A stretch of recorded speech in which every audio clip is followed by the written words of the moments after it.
Hi and welcome to Visual Art Photography Tutorials. Today on this November day, we're in the woods, and you may think, hey listen, there's not much to shoot anymore. All the leaves are down, all the color's gone. But you know, nothing could be further from the truth. There's lots of great things to shoot in the woods, even at this late stage of autumn. I'm Ray Scott, and we'll be back to show you exactly how much you can do in the forest right after this.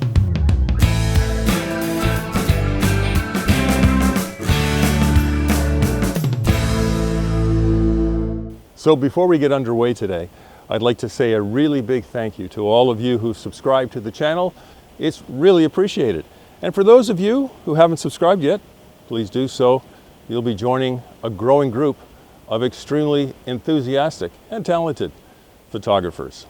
Okay, so what is there to shoot out here anyway on this November day? Actually, there's plenty. Let's take a look. You've probably noticed this when you're out and about at the peak of autumn.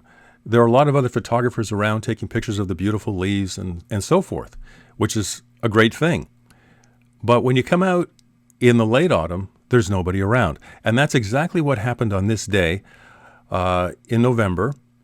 I was alone in the forest, just me and the animals and a few leaves left on the trees. Because a lot of photographers think, you know something, it's time to put the camera away. All of the good color is gone. But there's a lot out here. There's all kinds of shapes and lines and shadows, and still a very nice amount of color as well, even if it's mostly on the forest floor. But there's lots to be found in a late autumn photo shoot. Now, when I go out at this time of year, I'm usually looking for a cloudy day or an overcast day. I just like the mood that it gives to my photography. But on this day, it was sunny. So the first thing I did was I took a shot like this, using the sun to light up the leaves, using the backlighting.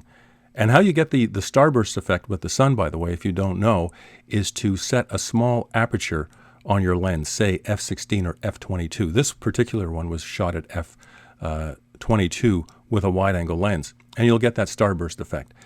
But the nice thing is that the sun lights up the individual leaves and also casts very nice shadows from the trunks of these trees.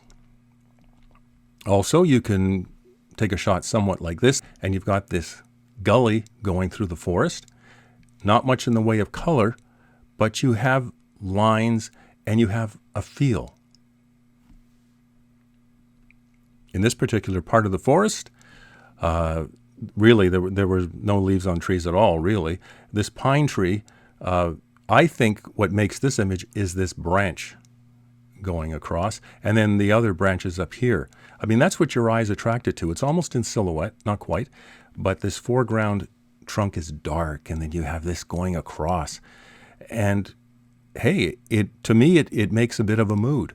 It's not colorful. I mean, there's some color on the forest floor. That's kind of nice, but it's almost the starkness of it, and then you get that line going across. Now, another thing I like to do is to just take away all the color and make a black and white image. Now, I'll show you what it looked like originally. It was like this, okay? Now I changed it to black and white.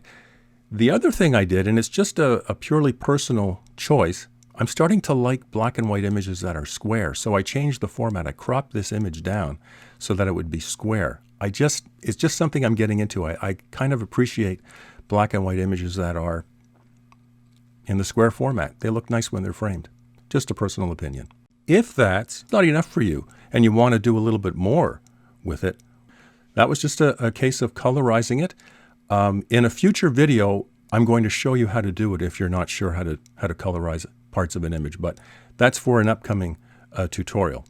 But that just changes what was this, nothing wrong with that, into something that's just a little bit different. Now, of course, you're in the forest and we've been shooting pretty much straight ahead. What about looking up? All right. A gully again. Lots of leaves, most of the leaves on the forest floor.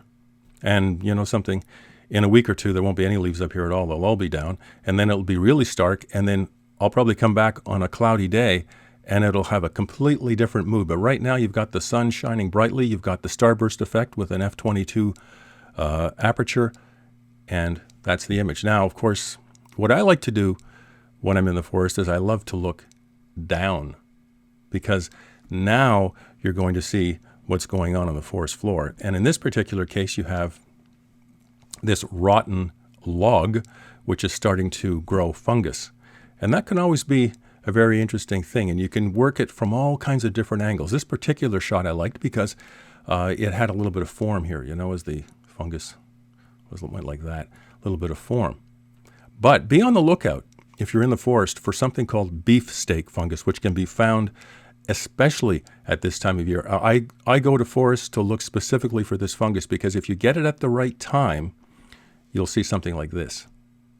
Okay? It actually starts to juice, and it looks like pancakes with syrup on them. And all of this stuff, it just starts to secrete this liquid, and it starts dripping. Look at all the droplets. It starts to drip underneath, and it starts to excrete on top.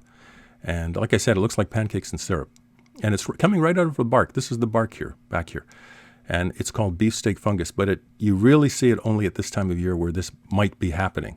So be on the lookout for that when you're doing your late autumn forage in the forest.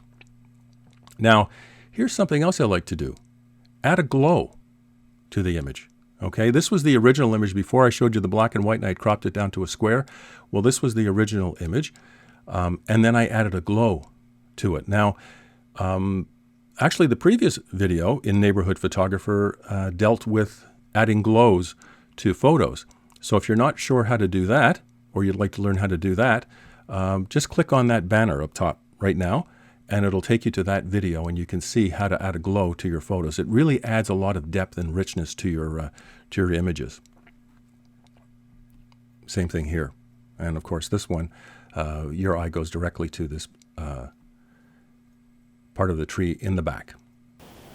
So whether you're moving the camera around to create painterly effects, or shooting something on the forest floor, or maybe just singling out certain branches on trees, there's a lot to shoot right here in the woods, even in late autumn.